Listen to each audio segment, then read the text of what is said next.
રાધે કૃષ્ણને ઉઠાડી દીધા છે, ઉઠી ગયા છે.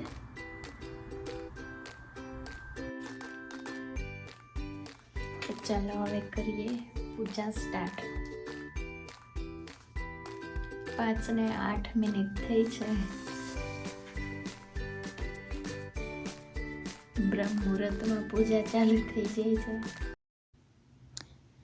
તો અહીંયા અષ્ટાંગંધની પેસ્ટ બનાવું છું અને પછી કાનાજીને એનાથી નવડાવીશ.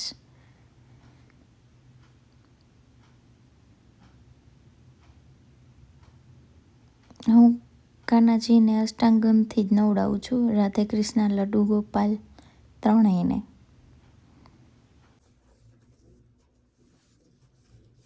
દ્વારિકાધીશના મંદિરે જે કલરના કપડાં દ્વારિકાધીશને અર્પણ કરે છે, પહેરાવે છે, એ જ કલરના કપડાં મારા રાધે કૃષ્ણ, લડ્ડુ ગોપાલને પણ પહેરાવું છું ડેઈલી. આજે સન્ડે છે તો આજે અમારા દ્વારિકાધીશને પણ લાલ કપડાં જ પહેરાવશે, તો હું એ પ્રમાણે જ પહેરાવું છું. મંદિરમાં જે દિવસે જે કલર પહેરાવે એ જ મારા રાધે કૃષ્ણને પણ એ જ કલર પહેરાવું છું. તો ચલો રેડી કરી દઉં છું મારા ભાગલને.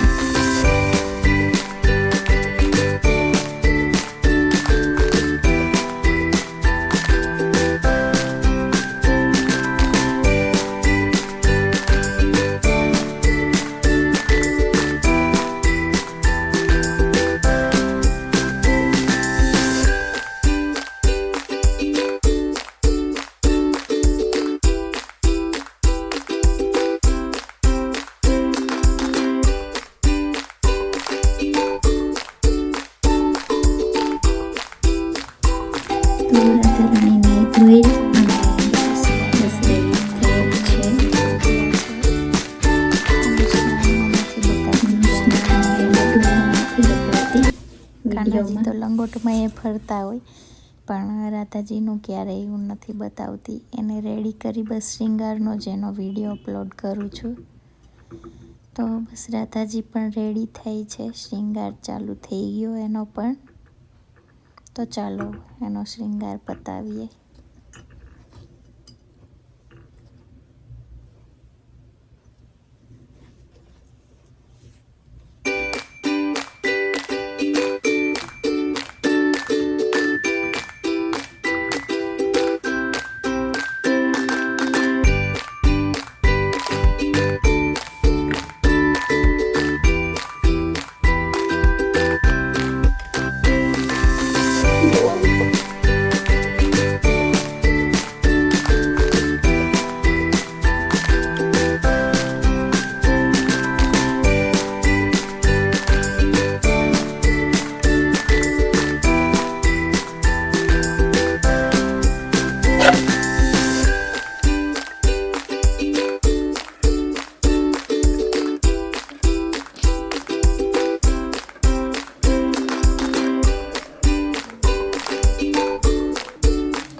બસ એને સ્પ્રે લગાવવાનું બાકી છે, મતલબ કે ઇત્ર આપણે સ્પ્રે કરીએ અને સ્પ્રે ના હોય.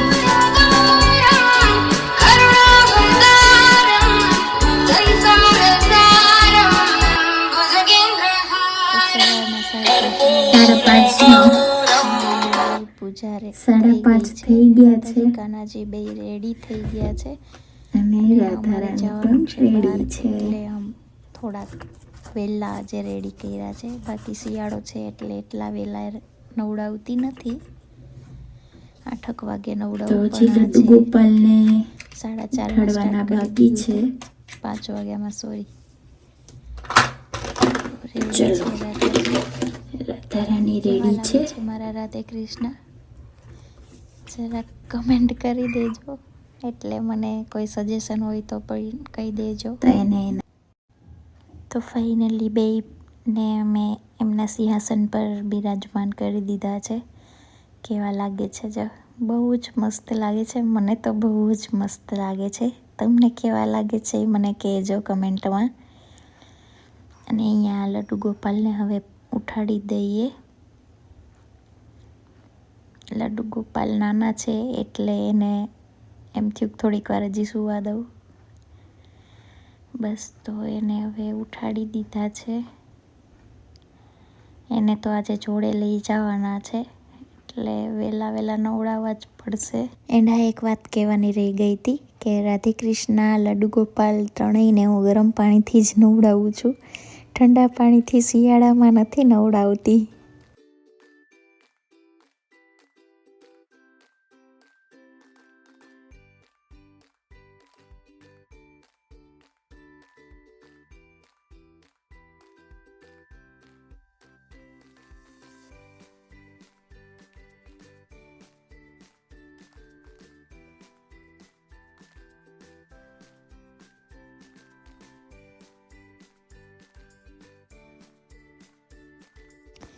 લડ્ડુ ગોપાલ પણ રેડી થઈ ગયા છે રેડ કપડામાં, રેડ સાફામાં.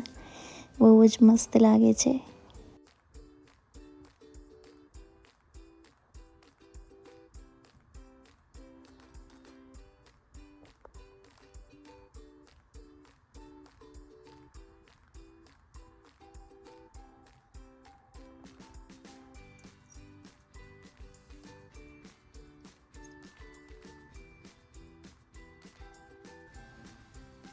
આજે જવાનું છે બહાર તો પાણી પણ આપી દઈએ. એને જ્યારે તરસ લાગી ત્યારે પી લેશે. રાધે કૃષ્ણને લડ્ડુ ગોપાલ તો લઈ જવાના અને દૂધ પણ આપી દઉં.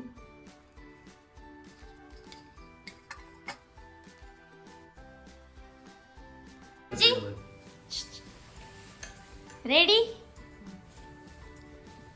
તો અમે થઈ ગયા રેડી જવા માટે. Bye bye.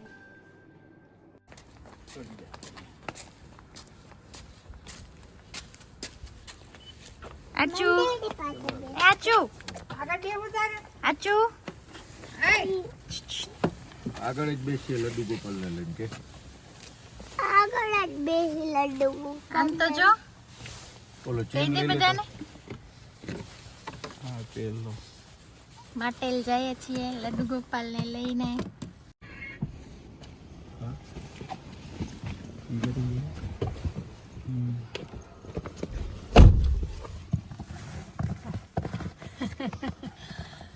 હલાવી તારે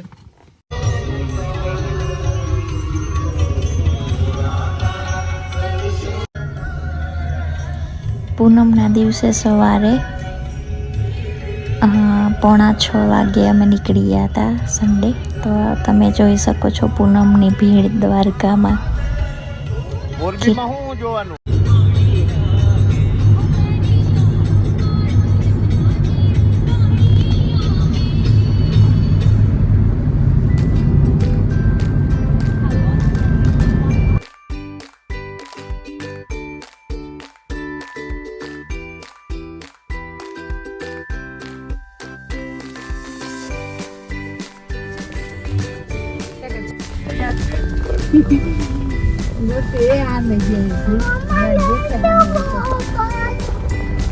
લડ્ડુ ગોપાલ તારા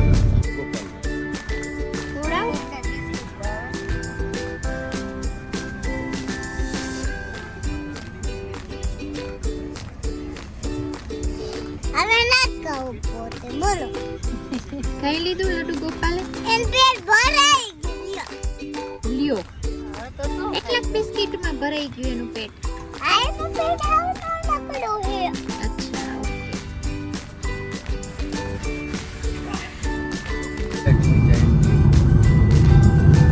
રિલાયન્સ જોઈ લે તું.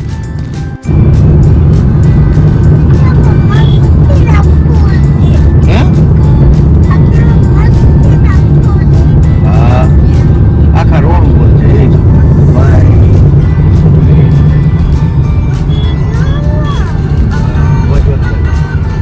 ત્યાં આપણો રાષ્ટ્રધ્વજ બતાય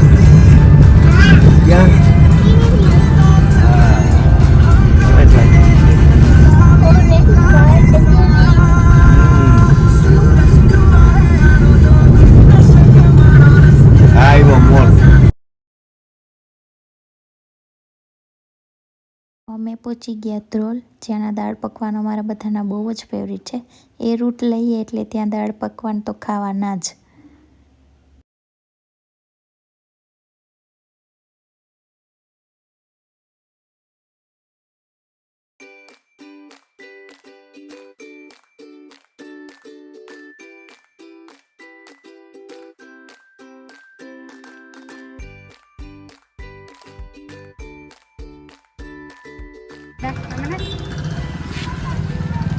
આજી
આરચીને અહીંયા સાકરથી તોલવાની હતી, તો એ માનતા પૂરી થઈ ગઈ. ખાસ તો એના માટે જ ગયા હતા માટેલ.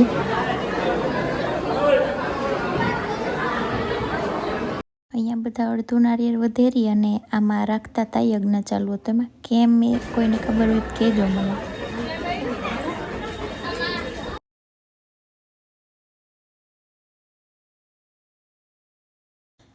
તો માટેલથી રિટર્ન થઈ ગયા અને જો કેવા સરસ ઝૂલે છે મારા નંદગોપાલ. ને અમે નીકળી ગયા હતા જડેશ્વર મહાદેવ જવા માટે, જે વાંકાનેર અને મોરબીની વચ્ચે આવ્યું છે મંદિર. જોઈએ કેવું છે.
વચ્ચે જામનગર આવ્યું તો વળી એમ થયું કે ચાલો થોડી ઘણી શોપિંગ કરી લઈએ.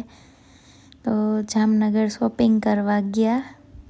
એની ક્લિપ તો નથી લેવાણી શોપિંગની, તો શોપિંગ પતાવીને હવે નીકળી ગયા ઘરે જવા માટે.